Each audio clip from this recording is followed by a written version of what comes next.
ओम श्री परमात्मने नमः। यथार्थ गीता अध्याय 4 श्लोक 15 और 16।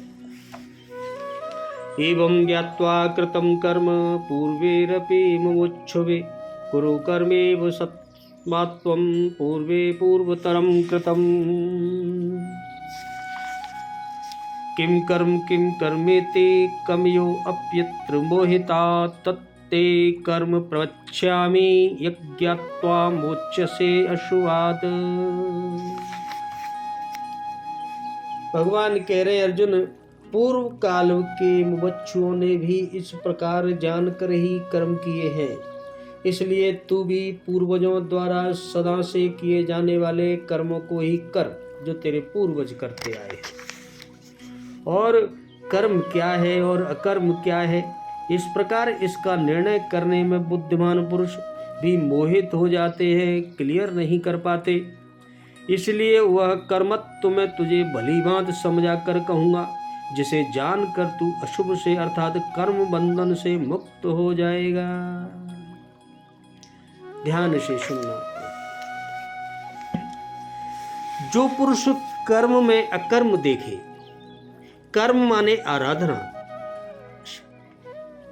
शरीर मनुष्य शरीर मिलने का मुख्य कर्म है आराधना, ध्यान, अर्थात आराधना करें और यह भी समझें कि करने वाले में मैं नहीं हूं बल्कि गुणों की अवस्था ही चिंतन में हमें नियुक्त करती है। मैं इन गुणों द्वारा प्रेरित होकर कर्म में बरत रहा हूं अथवा मैं इष्ट द्वारा संचालित हूं, ऐसा देखें।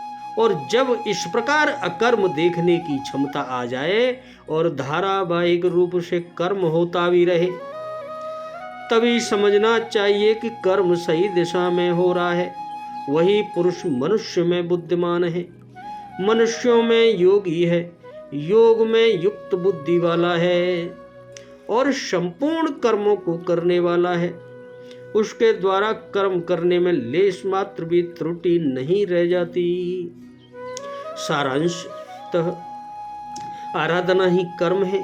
उस कर्म को करें और करते हुए अकर्म को देखें कि मैं तो यंत्र मात्र हूँ, निमित्त मात्र हूँ, कराने वाला हमारा इष्ट है, प्रभु है, और मैं गुणों से उत्पन्न अवस्था के अनुसार ही चेष्टा कर पाता हूँ। जब अकर्म ही यह क्षमता आ जाए, अकर्म की यह क्षमता आ जाए और धारावाहिक कर्म होता भी रहे, तभी परम कल्याण की स्थिति दिलाने वाला कर्म हो जाता है।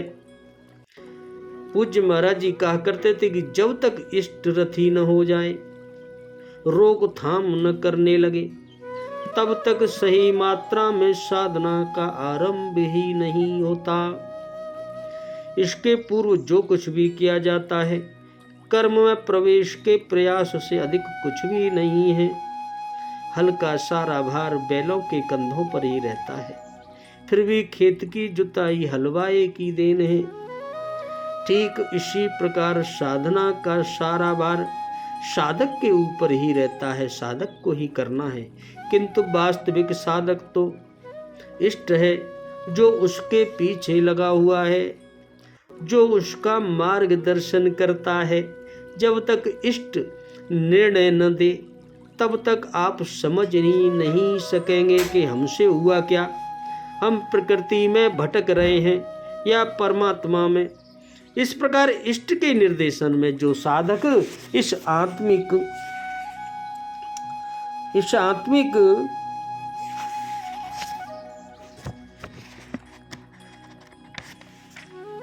पथ पर अग्रसर होता है, अपने को अकर्ता समझकर धारावाहिक कर्म करता है, वही बुद्धिमान है। उसकी जानकारी यथार्थ है, वही योगी है। उसी को योगी समझना चाहिए।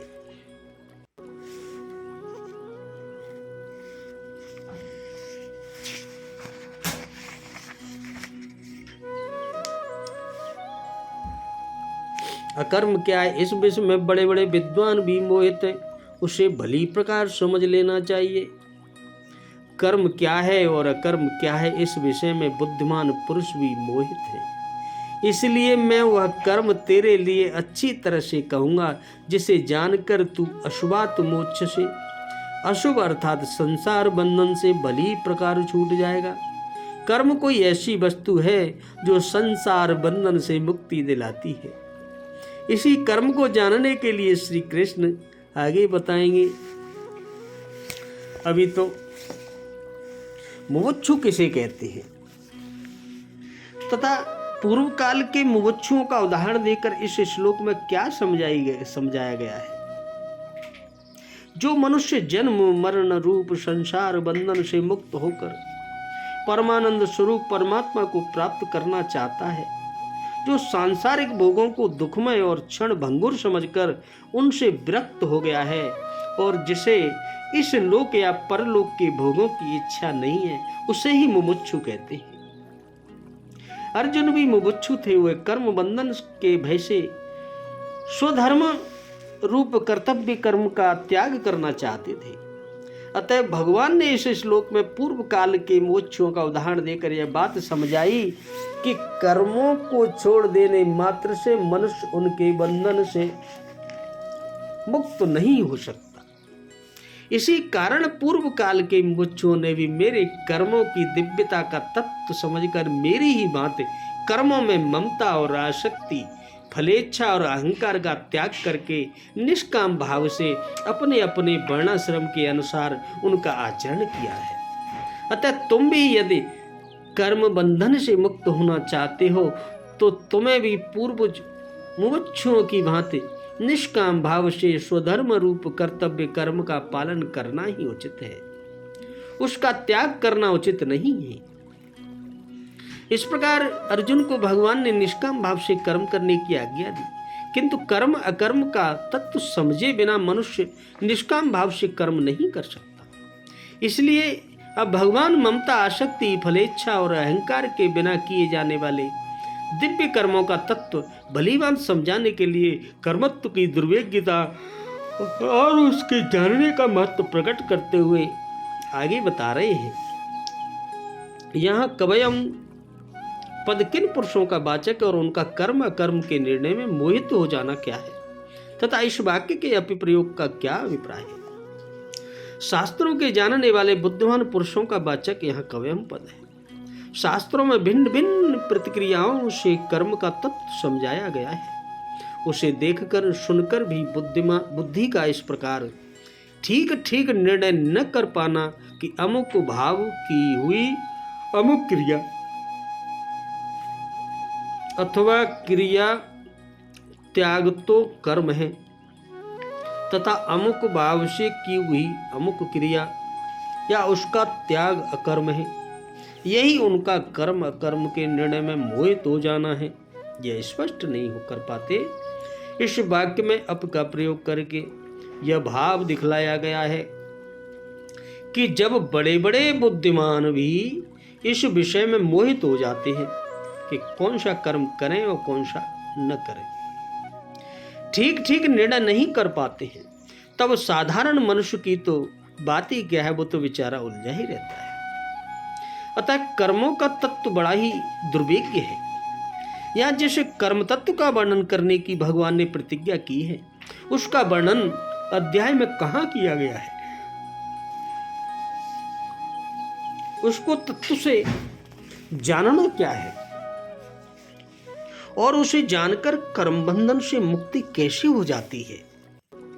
ऐसा कैसा कर्म है कि उसे जान जाओ आप और उसे करने लगो तो आप कर्म बंधन से आपकी मुक्ति हो जाएगी। उपर्युक्त कर्म तत्व का वर्णन इस अध्याय में 18वें से 32वें श्लोक तक किया गया है। उस वर्णन से इस बात को ठीक ठीक समझ लेना कि किस भाव से किया हुआ कौन सा कर्म या कर्म का त्याग मनुष्य के पुनर्जन्म रूप बंधन का हेतु बनता है और किस भाव से किया हुआ कौन सा कर्म या कर्म का त्याग मनुष्य के पुनर्जन्म रूप बंधन का हेतु न बनकर मुक्ति का कारण बनता है। यही उसे तत्व से जानना है।